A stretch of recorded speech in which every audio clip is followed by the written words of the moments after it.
கர்த்தர் நல்லவர், அவர் கிருபை என்றும் உள்ளது. எனக்கு அருமையான தேவஜனமே, இன்றைக்கு தேவனால் உண்டான வார்த்தை, நம்மை உண்டாக்கின கர்த்தருக்கு முன்பாக நாம் பணிந்து குனிந்து முழங்காற்படியிட கடவோம் வாருங்கள் என்று. ஆமென், சோத்திரம். சங்கீதம் 95:6 வசனம் சொல்லுகிறது.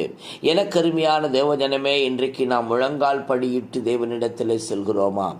ஆமென், சோத்திரம். முழங்கால் படியிட்டு அவரை துதிக்கிறோமா? அவரை ஆராதிக்கிறோமா என்று கவனியுங்கள். ஆமென். அதற்கு நாம் என்ன செய்ய வேண்டும்? தேவன் நம்மை உண்டாக்கினார் என்பதையும், தேவன் ஒருவர் இருக்கிறார், நமக்குள்ளே இருக்கிறார் என்பதை அறிந்து கொள்ள வேண்டும். ஆமென். இரண்டாவது, நமக்கு ஒரு வாஞ்சை இருக்க வேண்டும். மூன்றாவது, ஒரு தாகம் இருக்க வேண்டும்.